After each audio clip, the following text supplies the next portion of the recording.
They thought Earth was finished. They thought we were broken, scattered, starving, without ships, without shields, without a single damn chance in the galaxy. And maybe we were. When the Zero's fleet arrived, they didn't even bother to send diplomats. No demands, no broadcast, just silent warships drifting into our orbit like vultures over a corpse. They scanned us like we were a carcass to dissect, already assuming the autopsy. To them, Earth was just one more dead planet on a long list of conquests. I was standing on the broken roof of an old comms station in what used to be Western Canada, nothing but cracked steel and half-melted antennas all around me, when I saw their ships break the clouds. You'd think fear would be the first thing to hit.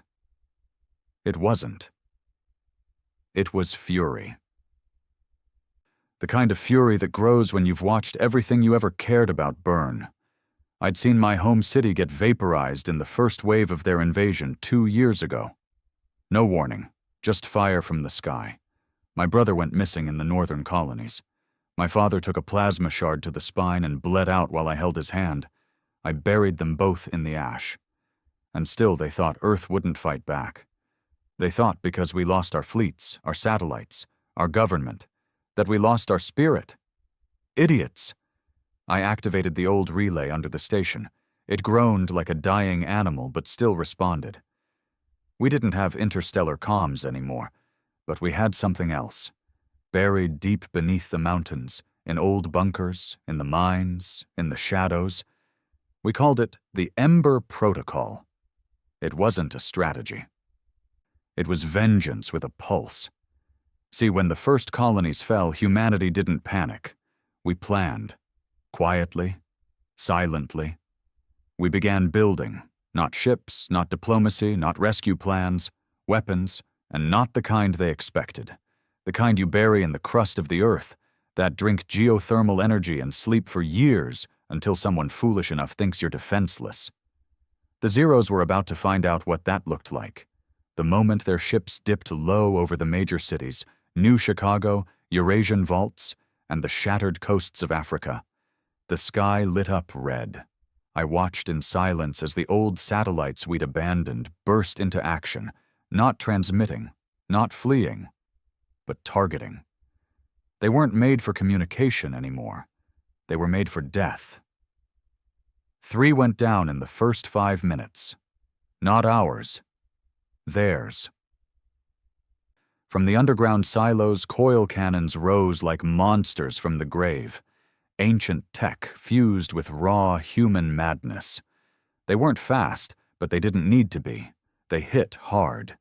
You could see it from space, they said later. The way Earth's crust opened in fury. Energy pulses ripped through the atmosphere, aimed with pinpoint hatred. The Zeros had never faced anything like it, because they didn't understand humans. They understood war, yes, but not spite, not revenge, not the kind of rage that turns a dying race into a cornered animal willing to tear your throat out with broken teeth.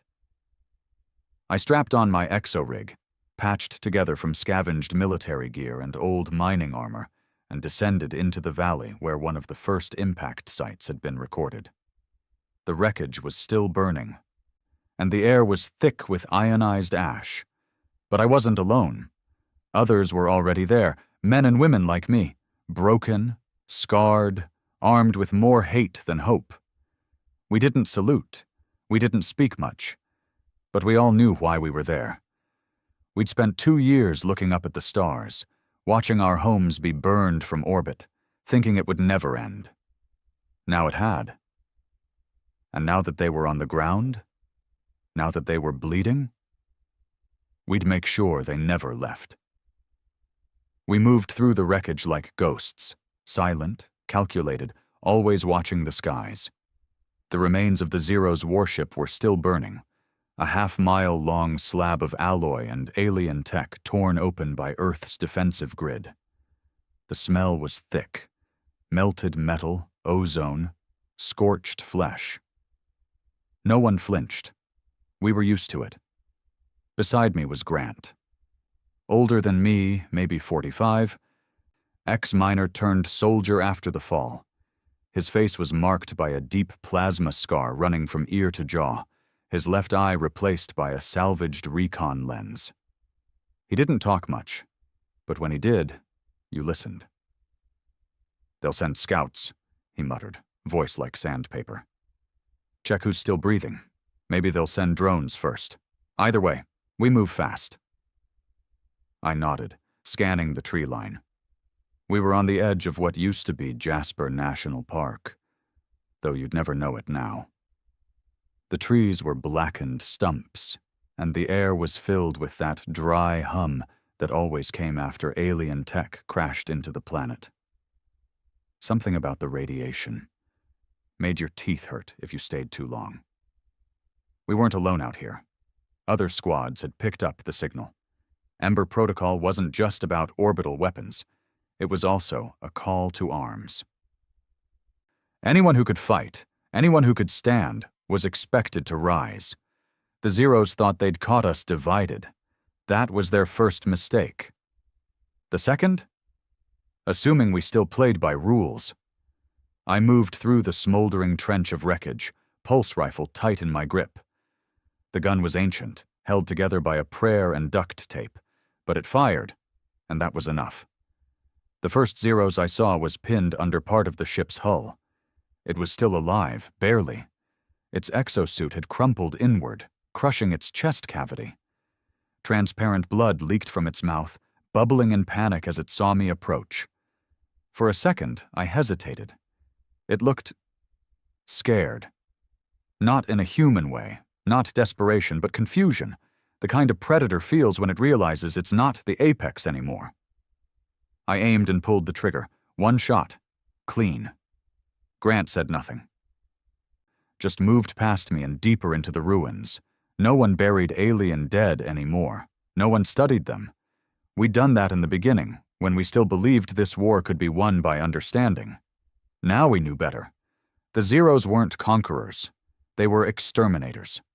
We'd found the evidence. Entire colonies wiped, not enslaved. They didn't want resources. They didn't want diplomacy. They wanted silence, empty planets, clean space. And Earth? Earth was too loud. So now we screamed back. As we pushed into the interior of the downed ship, the temperature rose. The wreck was venting heat like a wounded animal, burning everything it touched. We moved carefully. Hostile tech could still be active. Then we heard the first scream. Not alien, human. Grant and I stopped cold. The others, about 6 of us in total, all hardened from war, turned with us. The sound came again, echoing through the ship's dark corridor. "Help! Please, anyone!" I didn't even think. I moved, fast, down the corridor lit only by pulsing red emergency lights from the Zero's damaged systems. My boots clanged against the floor, echoing. I raised my weapon, every nerve on fire. And then I saw her. A girl, maybe 18. Dirt and blood smeared across her face, her clothes barely intact.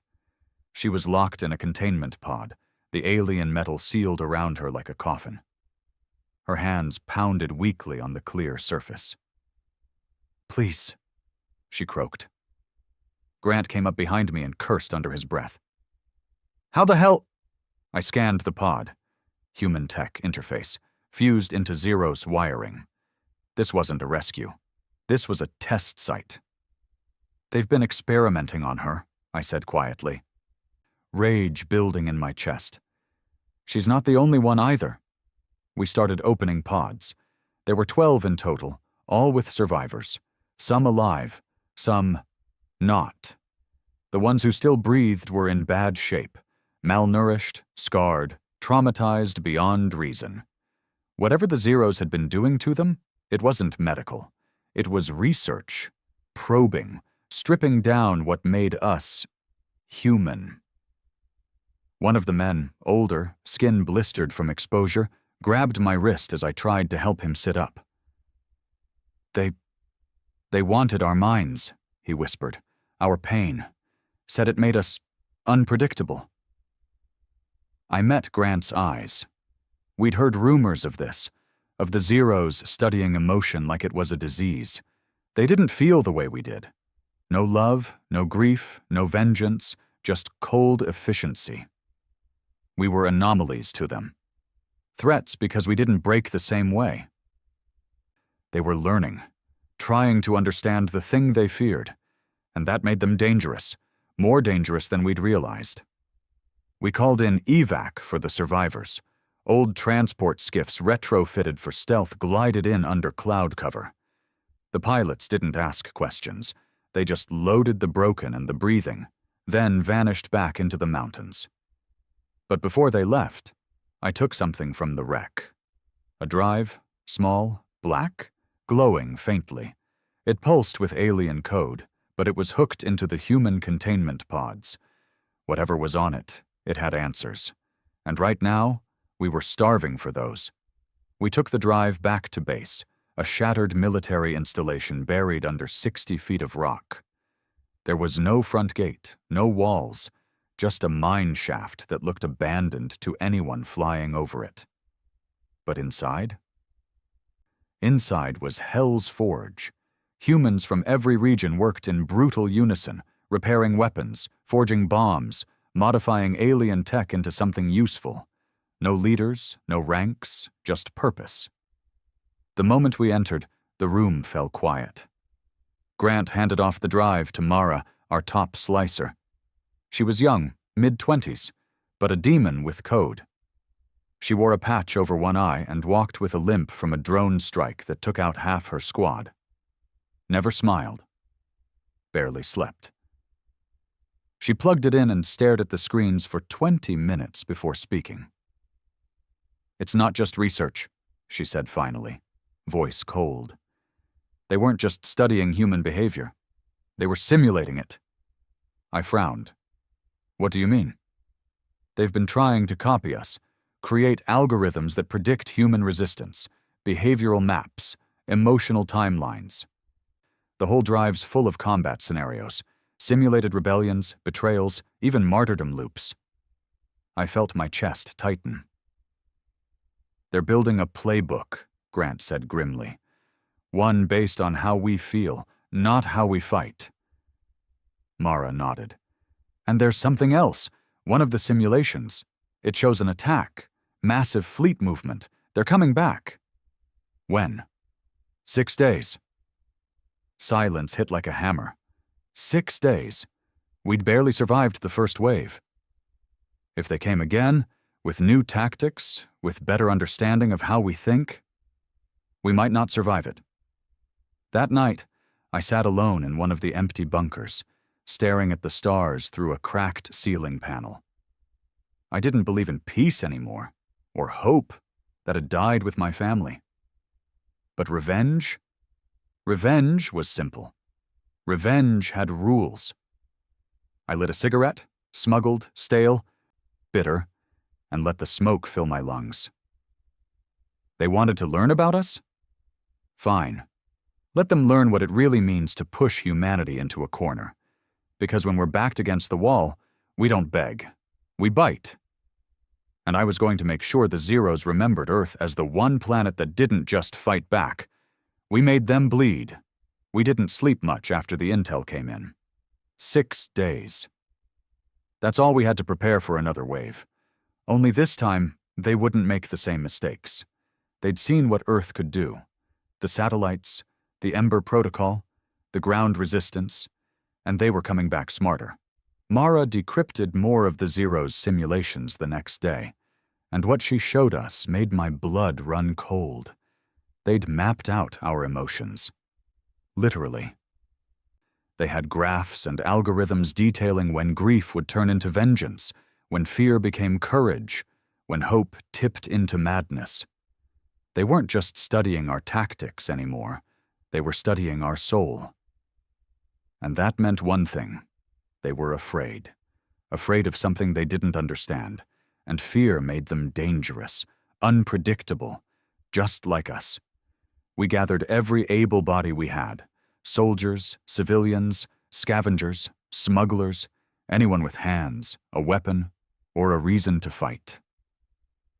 There were maybe 7,000 of us left in the Rockies, spread across old military bunkers, mines, and hidden settlements. Broken people, hardened by years of survival. And now we had to hold the line. The command center, if you could call it that, was just a deep tunnel where we laid out maps, built makeshift displays, and tracked movement with salvaged satellites and hand-marked reports. "We hit them before they land," Grant said, pointing to an old launch schematic. "Draw them into our upper atmosphere, then burn them out with coil cannons and orbital debris fields." "And if they get through?" asked Mallory, a resistance sniper whose entire squad had been vaporized 3 weeks ago. She still wore one of their dog tags around her neck like a noose. "Then we make Earth a hell they regret walking into," I said. She didn't smile. None of us did. We weren't heroes. We weren't soldiers anymore. Just survivors, sharpening our blades and counting down the clock. Day 2, we began digging trenches through the old Denver ruins. What was left of the city was jagged glass, scorched steel, and ash. The Zeros had hit it in the first wave. Thinking it was still a command hub, it wasn't. But we made it one now. Underground, the Ember teams worked overtime. They were the real monsters of the war. Not in a bad way, not exactly, but the kind of men and women who enjoyed what they did a little too much. Engineers who'd stopped designing bridges and started crafting death machines. Chemists who brewed poisons strong enough to rot alien tissue in seconds. Programmers who rewired Zero's drones to attack their own. One of them, a guy named Vetch, thin, twitchy, eyes like broken glass, showed me something in the lab. "Ever seen a quantum fracture mine?" he asked, grinning like a madman. "No." He held up a small metal sphere. "This baby opens a mini-rift in spacetime, localized, just enough to turn anything within 2 meters into soup." I raised an eyebrow. "Tested it?" "On a squirrel. Poor bastard never even squeaked." He laughed. I didn't. "Get it ready," I said. "We'll need it." Day 3, we got a signal. Not from Earth, from them. It came in scrambled, warped through their alien frequencies. Mara decoded it, ran it through 6 translators, and what came out was chilling. "Surrender will be accepted. This is your only offer." No voice, no name, just silence after. "They're bluffing," I said. "No," Mara said, eyes scanning more data. "They don't bluff. Not unless they're unsure." Grant snorted. "Good. That means they're second-guessing." "Or adapting," Mallory said. "That's when we made the choice. We weren't waiting. We would go first." Day 4, the strike teams deployed. 10 units, each carrying stolen Zero's tech and Ember-forged weapons, were flown out in cloaked transporters. Their mission: hit any Zero's scout vessels, sensor relays, or forward command units hidden in orbit or buried on Earth's surface. We knew the chances of them coming back were slim. They went anyway. I watched one of the transports lift off, engine whispering in the dusk air, lights off. Inside was Bowers, a former teacher-turned-guerrilla fighter. His daughter was killed in front of him during the Second Purge. He didn't talk after that. Just fought. Before they closed the doors, he looked at me and gave a nod. Not a goodbye. Just a promise. That night, I couldn't sleep. My hands shook. The adrenaline never stopped. I walked the base perimeter alone, passing groups of people trying to find peace in the last hours before hell came back. One boy, couldn't have been more than 16, sat by a fire, holding a rifle too big for his arms. He stared into the flames, not blinking. "First fight?" I asked him. He nodded slowly. "They took my sister. I wasn't there to stop it." He didn't say more. Didn't need to. There were thousands of stories like his. I handed him one of my sidearms, old, reliable, engraved. "She was your blood," I said. "Make sure they remember it." He took it with both hands, holding it like it was made of gold. Day 5. The scouts came. Tiny, fast, silent, like insects made of metal and hate. We picked them off with high-frequency disruptors and magnetic mines. The bodies fell into the forests and burst like rotten fruit, but we knew that meant the fleet was close. Too close. Mara pulled me aside after intercepting another signal. "They've adapted our orbital code," she said. "They cracked the Ember relays." I cursed under my breath. "How long do we have?" "Hours, maybe." It wasn't enough. Not to move people, not to hide. So we made a new plan. We stopped hiding. The final night before impact, I sat with Grant in the old comm tower again, just like the day they arrived. We passed a bottle of whiskey someone had pulled out of a bunker cache. Neither of us spoke for a while. Then he looked at me and said, "You think anyone's going to remember us?" "Depends," I said. "If we win, we'll be myths. If we lose..." He nodded. Ghosts, we drank in silence. Then, far above us, the clouds split open, and the sky began to burn. They didn't come with the elegance of conquerors this time. They came like butchers. The sky tore open at 3:42 a.m. Mountain Time. Not that it mattered. Half the world was already awake, watching. The upper atmosphere glowed blood red as entry flares screamed across the darkness, painting streaks like fire across the stars. Hundreds of them. Not dozens. Hundreds. We didn't panic. We activated everything we had, every cannon, every missile tube, every buried gun, every drone, every suicide mine, fired at once. The Ember Protocol was never meant to win a war. It was built to make sure Earth's death hurt. And goddamn, did it hurt? The first 25 enemy ships never made it past the stratosphere. The old satellites, rigged to overload and detonate in close range, took them out in a synchronized chain that lit up the sky like a dying sun. One of our operators, a kid named Lev, shouted over the static, "They're falling! They're actually falling!" And they were. Black metal coffins crashing into mountainsides, deserts, oceans. A few landed clean, most didn't. But for everyone we dropped, 10 more followed. And they learned. Fast. By 4:08 a.m., their formation had shifted. No longer spread wide like before. Now tight, layered, shielded. They flew through their own dead, using debris as cover, adapting with each second. Their ships hummed in frequencies that made human tech stutter. Our systems flickered. Our comms faltered. But not our resolve. Not even close. I was already geared up, armored to hell in my patched exosuit, painted black with a cracked visor and a dented chest plate that had saved me more times than I could count. I carried 3 rifles, one for distance, one for chaos, and one for when all else failed. Knives strapped to my thigh, detonators across my chest. And the quantum fracture mine from Vetch. He handed it to me that morning, eyes wild. "One toss, one hole through space. Use it right." "Where do I throw it?" He grinned. "Where it hurts." I joined my unit on the ridge outside the old Denver ruins, now just broken concrete and buried explosives. The skyline was gone, flattened by the last invasion. But we had trenches, camo netting, and too many guns to count. And just ahead of us, in the distance, we saw them land, not a graceful descent, a slamming. Dozens of ships like spears stabbing into the earth, tall, black, twitching with power. The Zeros disembarked like insects, thin, armored bodies, multiple limbs, skin like shifting chrome, faces without mouths, no roars, no speeches, just war. They opened fire first. Their pulses hit our outer bunkers, vaporizing them in seconds. I saw 2 men running, then gone. Just a flash of light and silence.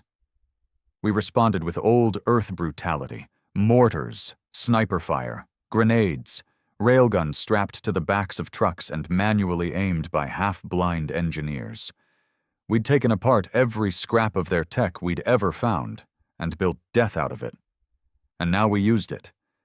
The air turned into a screaming wall of metal. I pushed forward through the trenches, barking into the mic. "Sector Echo, fall back and collapse the ridge. Now!" "Negative," came a reply. "We've still got wounded down it." I didn't hear the rest. Their section exploded. Gone. Just dust. I gritted my teeth and kept going. The Zeros didn't fight like humans. They didn't scream. They didn't hesitate. They moved like a single mind, shifting formations mid-fire, their energy weapons adjusting temperature and output with unnatural precision. You couldn't flank them, you couldn't scare them, but you could bleed them. Mallory proved it first. She set up a sniper nest in a collapsed parking garage and started picking them off. Headshots only. The alien armor shifted too much to allow center mass kills. By the time they located her, she'd already dropped 19. When they fired back, she didn't run. She screamed into the comms, "Tell them Earth doesn't forgive." Then silence. That was Mallory. By midday, they were on top of us. The outer lines had crumbled. Smoke filled the sky. The sun was gone. The clouds were ash and fire. I regrouped with Grant and a team of 6 others in the tunnel system under the city. We'd rigged the entire underground with traps, pressure mines, heat lures, collapsing shafts. The Zeros followed, and we gave them hell. One of them, tall, almost regal, with an aura of pure white light, stepped into the main chamber where we'd laid the trap. It scanned the room, paused, and looked directly at me. Not with eyes, with something deeper. For a second, I felt like it saw everything. My memories, my guilt, my rage. It tilted its head like it understood, and then it charged. I didn't flinch. I hit the detonator. The ceiling came down in fire and steel. We pulled out through the south tunnels, coughing and covered in dust. 2 of ours were gone, crushed. One was bleeding from the mouth, coughing up black. "Leave me," he rasped. Grant looked at me. I shook my head. We carried him out. That's what made us different. They couldn't predict that. Outside, the battle had turned into chaos. Lines didn't exist anymore. It was pockets of resistance, ambush points, survivors crawling through rubble just to take one more of them down.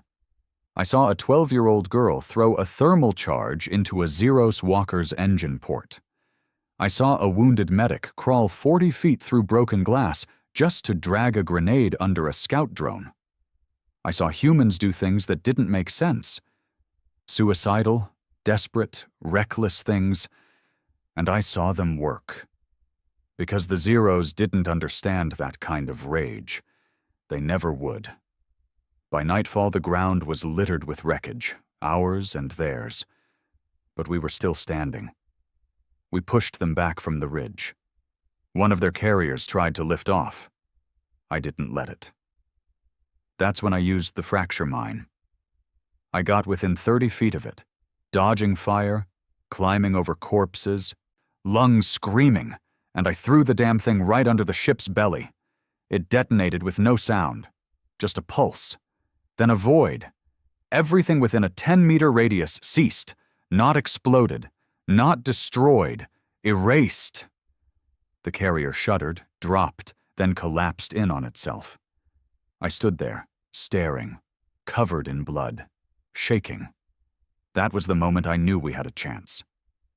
By the end of day 1, they'd taken the upper atmosphere, but we held the ground, and they hadn't expected that. Mara sent a final transmission that night, hacked into their own frequencies, no words, just a signal, just a name, Earth. Let them come again. Let them bring hell. We'd survived the first fire. Now we'd become it.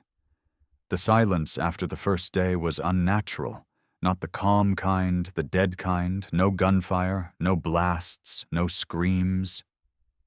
Just the dull whine of distant ship engines circling in orbit like vultures waiting for something to rot.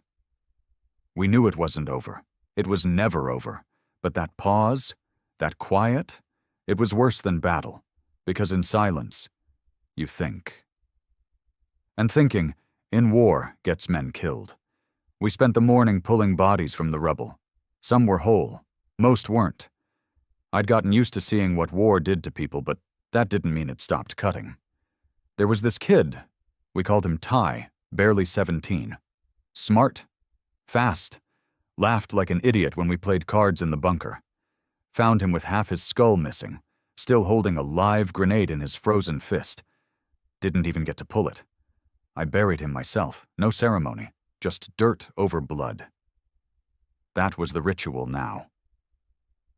Grant and I regrouped at a temporary outpost built into the ruins of an old metro tunnel. Dark, damp, held together with scaffolding and desperation. Inside, Mara sat at her console, surrounded by monitors flickering with static and data feed. She hadn't slept. Her eyes were ringed red, hands twitching as she cycled through intercepted signals.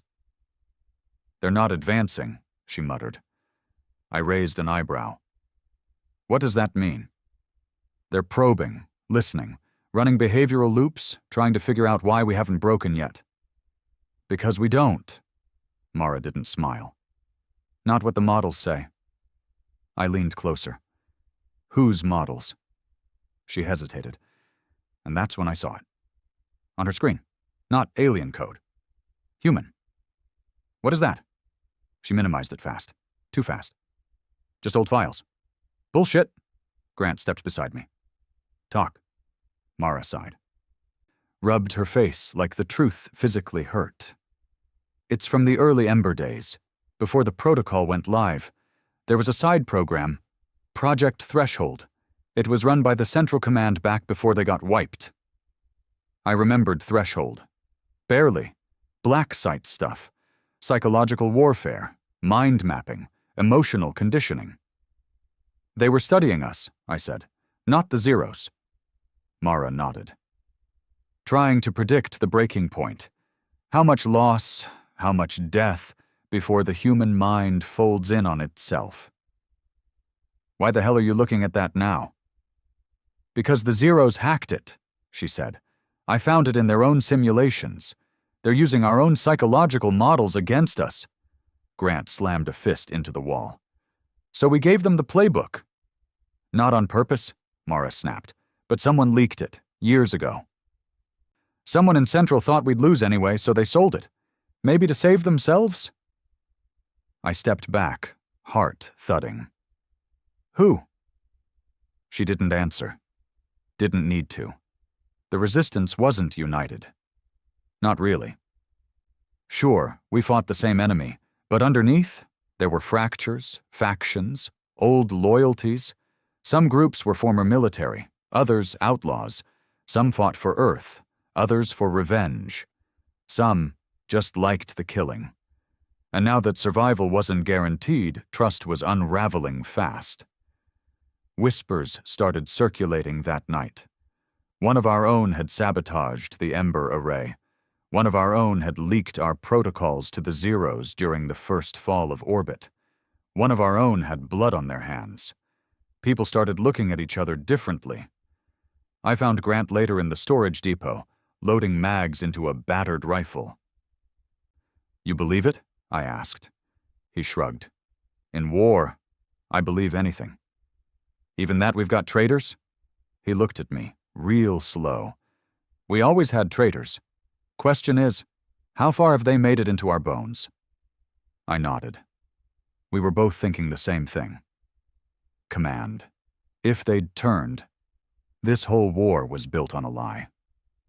The next day we got a distress ping from the northern ridge. A squad, Alpha 9, had gone dark during patrol. Standard procedure was a 2-man recon. Grant and I didn't hesitate. We moved light. Quiet rifles, camo gear, no chatter. The ridge had been quiet since the first push, which meant something had to be wrong. We found the first body by a tree line, head clean gone, no energy burn, just severed. The second was buried under branches, organs carved out, symbols burned into the flesh. not alien symbols. Human. I crouched low, tracing the edge of the markings.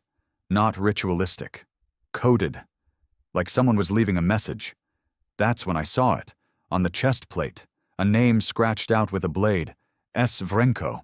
Vrenko was from one of the mountain cells. A private militia that joined the resistance only 6 months ago. No one trusted them. But no one questioned them either.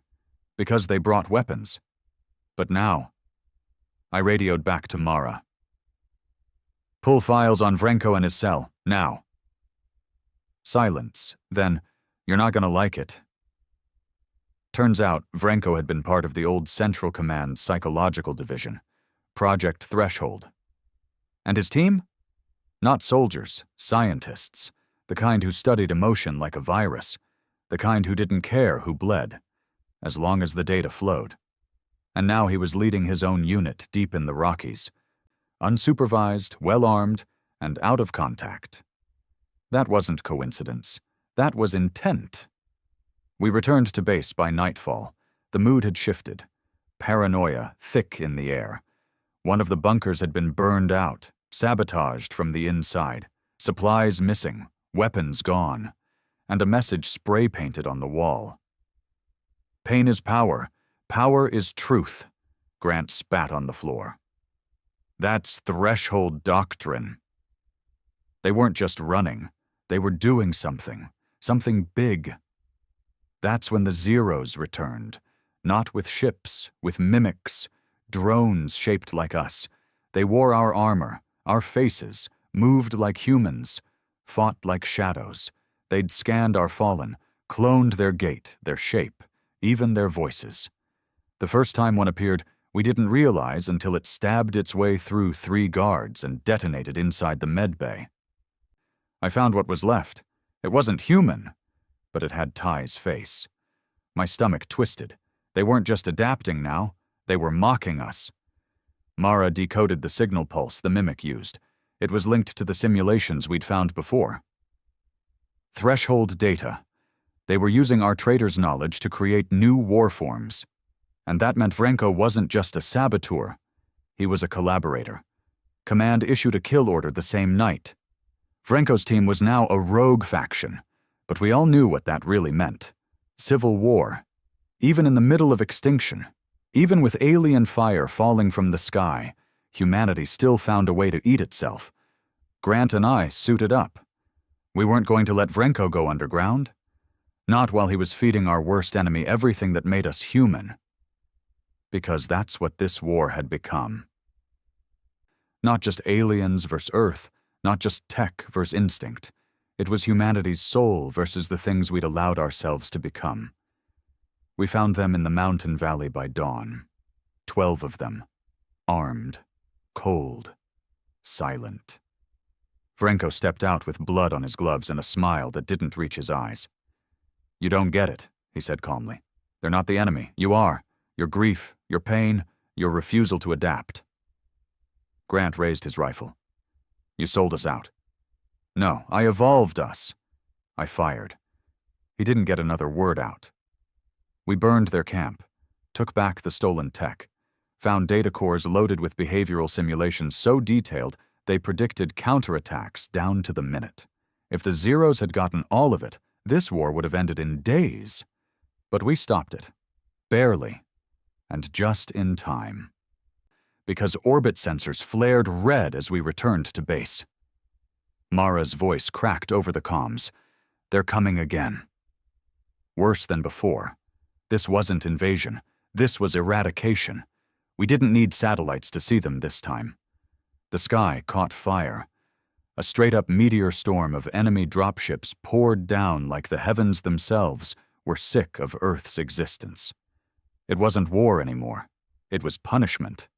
And the Zeros meant to make it permanent. "They've stopped playing around," Grant said, staring out from the upper ridge. His face was stone. "This is the final push."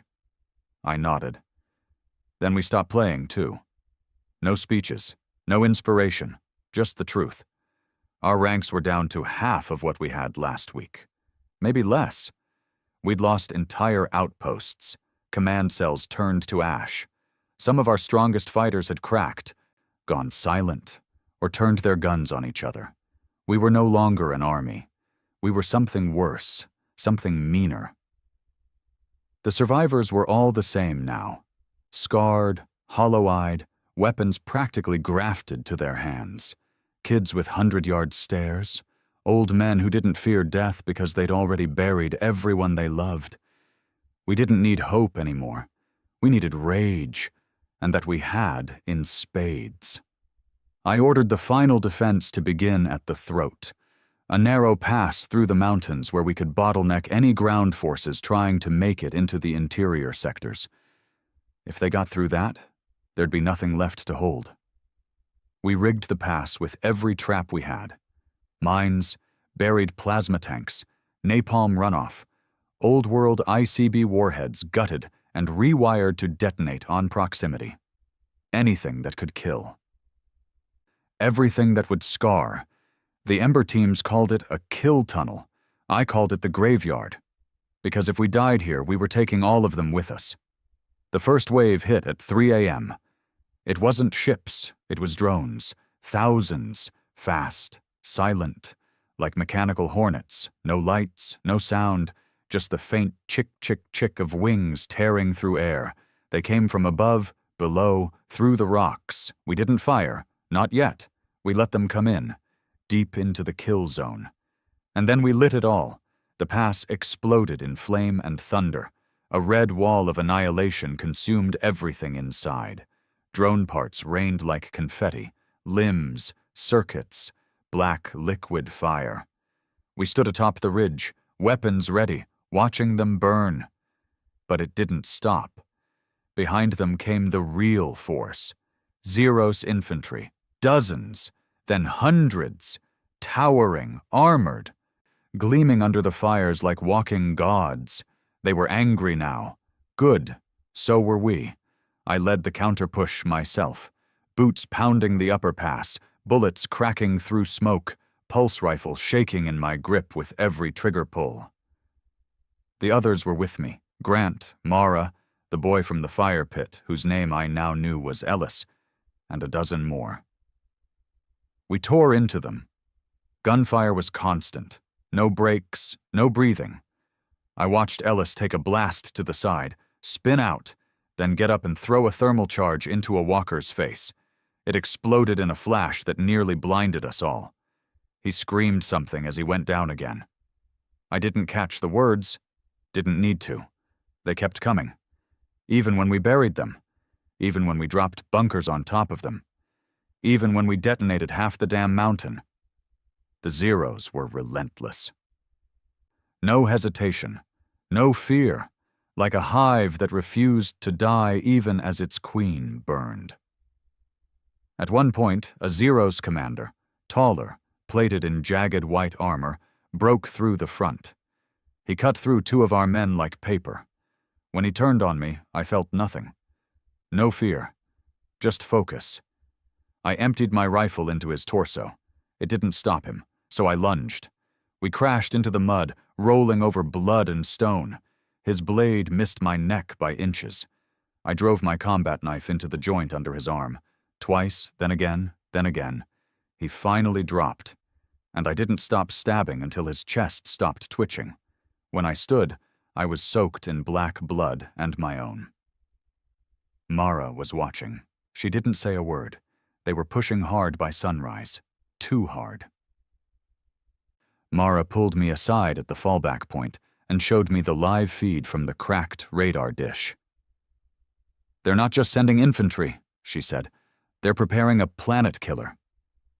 I stared at the reading. It was real. A mass driver-class ship, in low orbit, charging, preparing to fire a kinetic rod that would shatter the mantle. End Earth in a single strike. "They want to cleanse us," Mara said. I nodded slowly. "Then we've got one shot." She looked at me. "You mean?" "Yes." We were going to fire the Skyfall. The Skyfall was a myth, even in Ember circles. One final protocol built by engineers who never expected to survive. A weapon of suicide. It used what remained of our magnetic field and collapsed fusion cores to launch a retaliatory spike straight into low orbit. We'd only get one shot. It wasn't precise. But it didn't need to be. If it hit the mass driver, we'd have a chance. If it missed, we were done. We activated the weapon at 9:12 a.m. Took 4 people just to prime it. 2 died in the process, exposed to raw core radiation, burned from the inside out. No glory, just cost. The device groaned, lit with red pulses, then began to power up. All across the valley, fighting slowed. Both sides felt it. Even the Zeros paused. The air changed. It hummed, and then it launched. A single streak of fire tore from the mountain and vanished into the clouds. We waited. 27 seconds later, the sky tore open with a sound like the universe screaming. The mass driver exploded, not just shattered, ripped in half. Its remains began falling into orbit, burning in a spectacular light show that lit the earth like sunrise. We cheered, not because we won, but because we were still alive. The blast fried half of our equipment. We lost communications, targeting systems, even parts of our internal HUDs. Didn't matter. The enemy was reeling now, disorganized, vulnerable, and we became monsters. I watched our people descend into the remains of the battlefield like devils with purpose. No hesitation, no mercy, no hesitation about slicing open screaming, wounded aliens for what they'd done. I didn't stop them. Neither did Grant. Because this wasn't about morals anymore. It was about memory. Every man, woman, and child that burned in the first wave. Every city turned to ash. Every name scratched into the walls of our bunkers. We were making sure the Zeros never forgot that humanity was the species that burned back. By noon, we controlled the field. Bodies, ours and theirs, littered the valley. I walked the ridge, half limping, half staggering, weapon dragging behind me. We'd done it, held the line, fired the Skyfall. And now? Now we were just breathing. But the war wasn't over. Not yet. Mara found me in the medic tent. Half her face was burned from shrapnel, and she still held a laptop like it was her baby. "I intercepted another signal," she said hoarsely. "From deeper space." I sat up straight. "Zeros?" "No.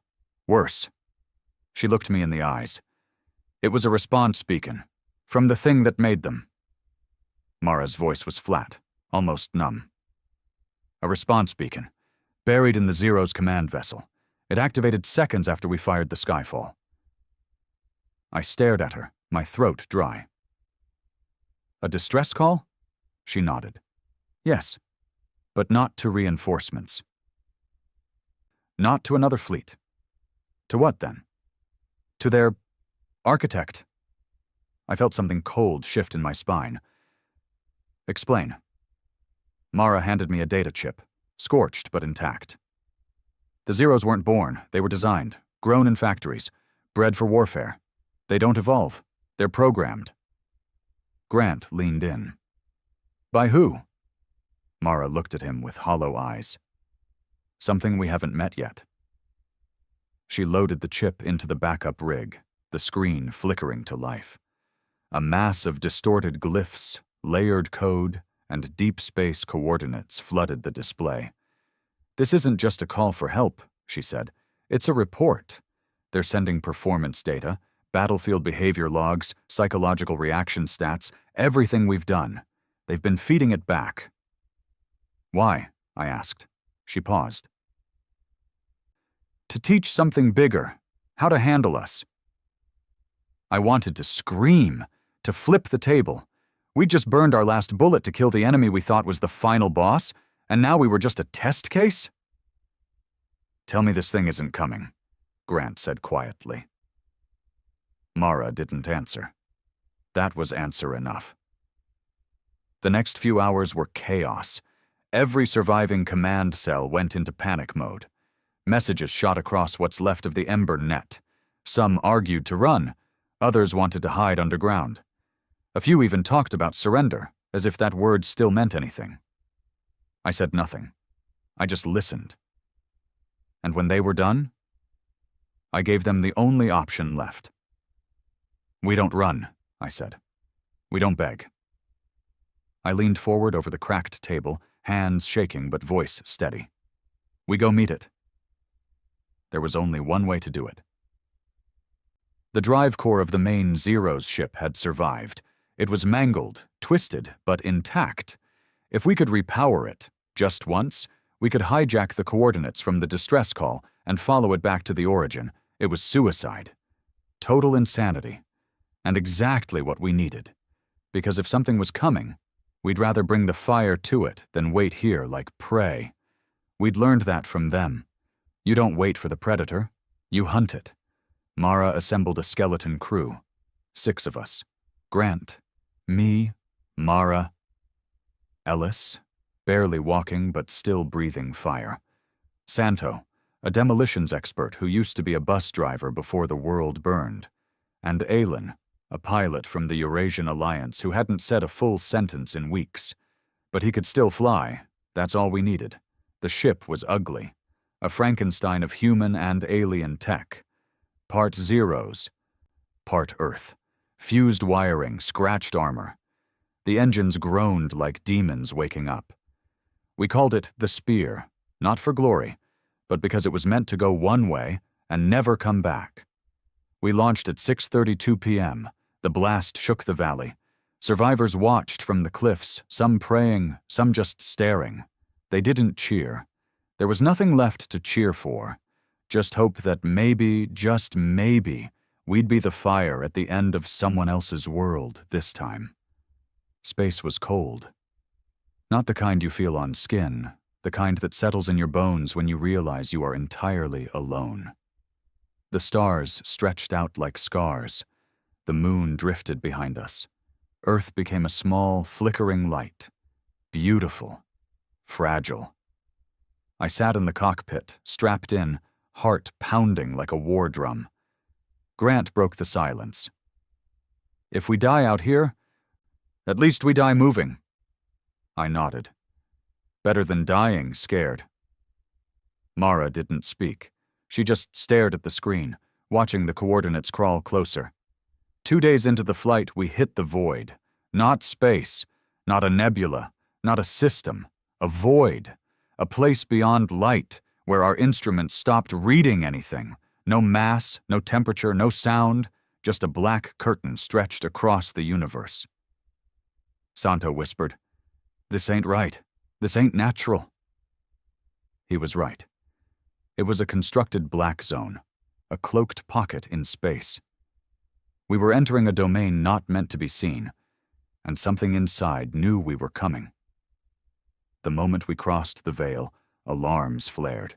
Artificial gravity warped, lights dimmed, the walls themselves seemed to pulse. "Power spike," Mara barked. "External scan is failing, shields fluctuating." Then we saw it. The cradle. That's what the code called it. It wasn't a ship.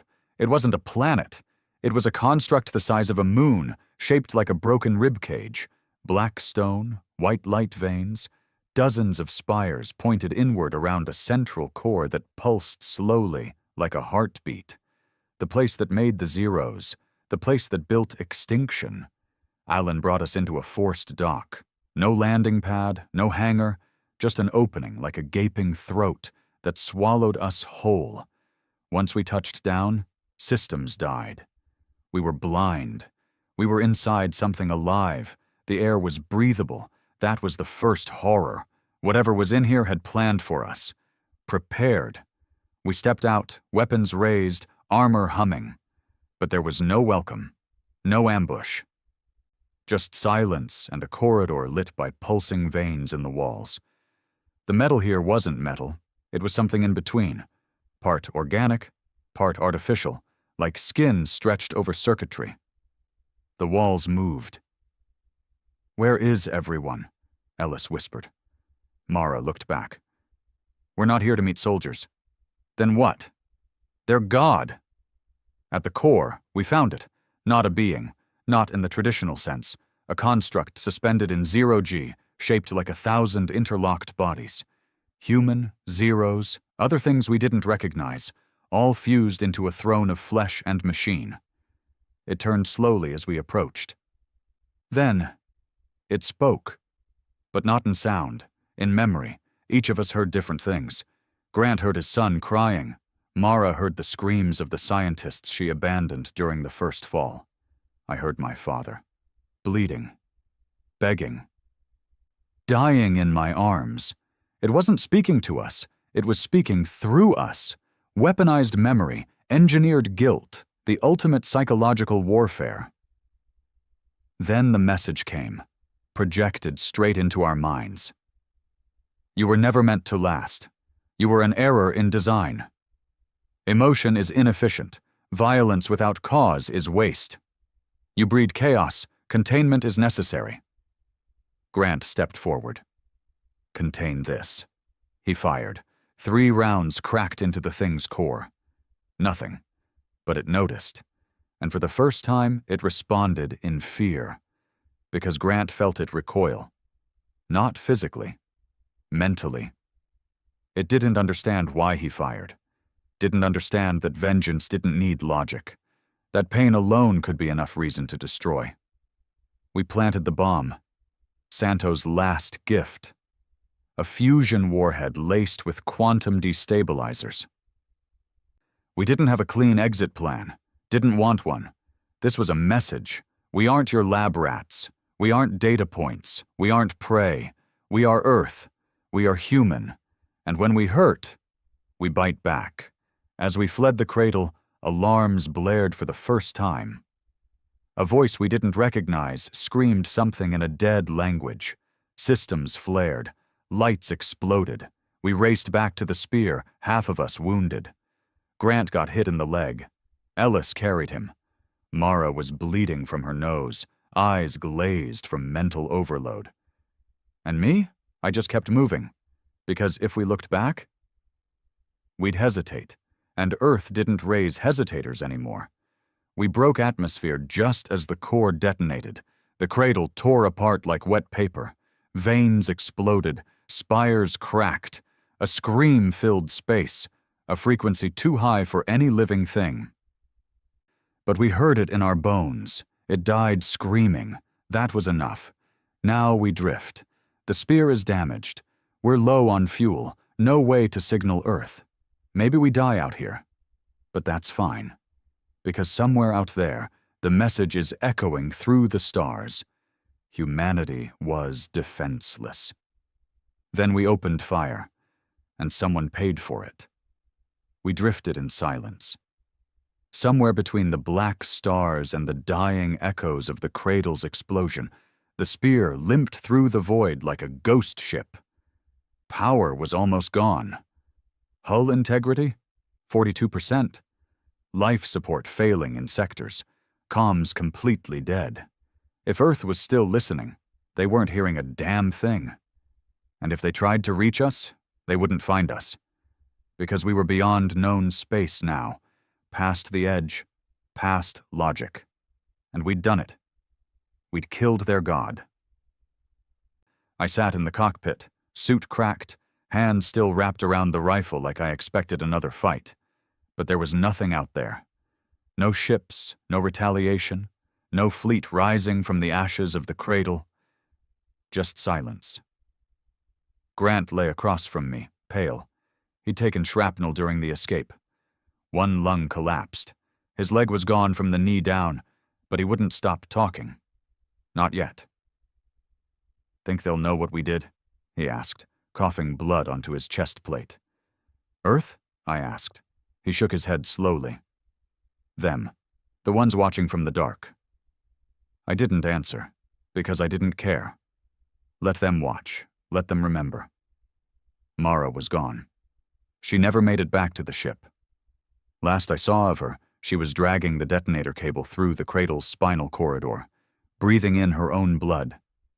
She looked back at me once. No fear, just purpose. She always wanted to finish what she started. She did. The blast that tore the cradle apart had her fingerprints all over it.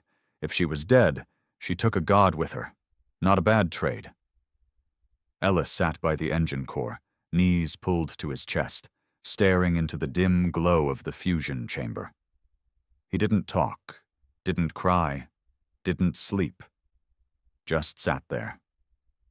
That boy, 17 years old when we found him, had more kills than half the trained soldiers in the resistance. But it wasn't pride he carried. It was weight. Every time he closed his eyes, I knew he saw them. The Zeros, the ones who killed his sister, the ones he killed in return, the ones who screamed like children as Earth's fury tore through them.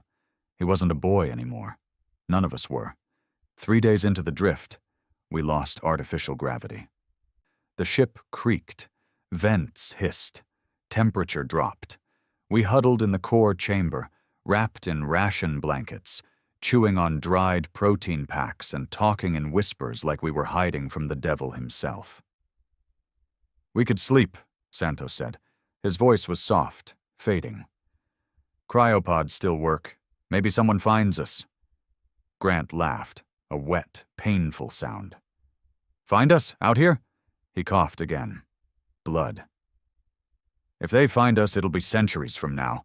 They'll dig us out like relics, ask questions we can't answer, write books about how humanity lost its mind."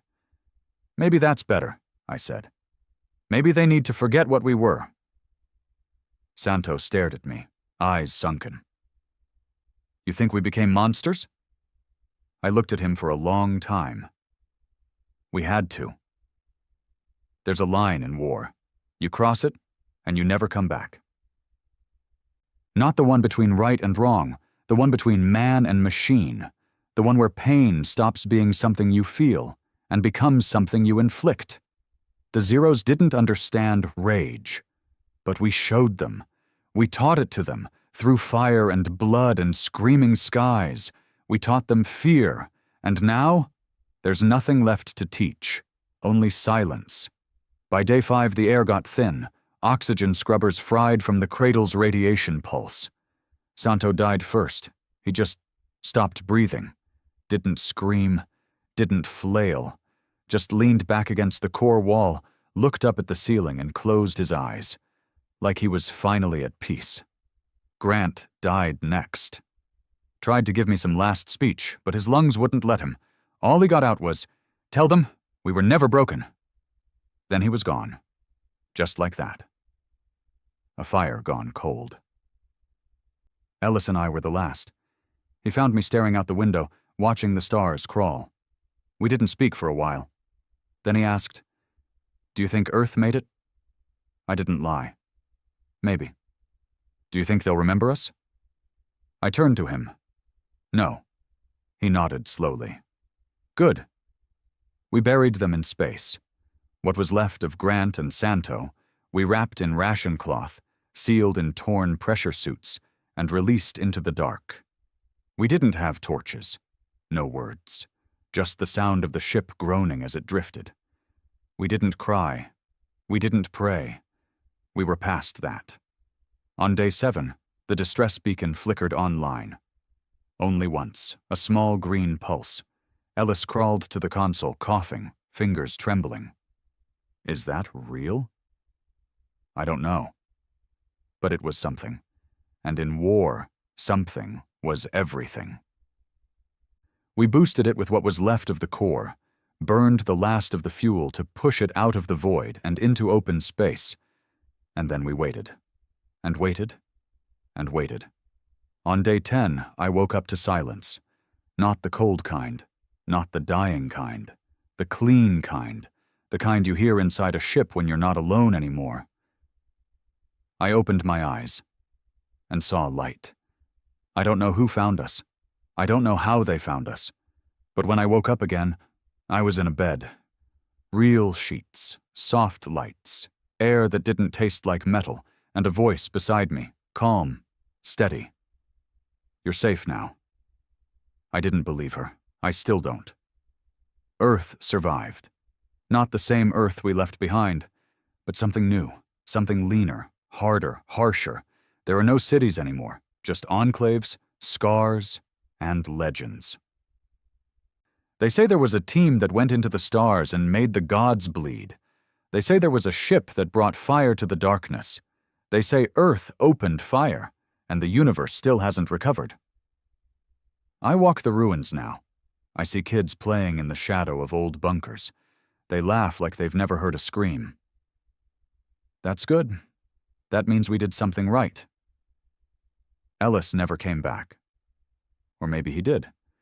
Maybe he's just somewhere else now, watching the sky, waiting to fire again. They'll come back someday, not the Zeros. Something worse. Because we sent a message into the dark. And messages have consequences. But when they come, when they arrive to finish what the Zeros started, we'll be ready, because we remember. We remember what it cost, what we became, and what we're willing to do again. We were never defenseless. We were just waiting.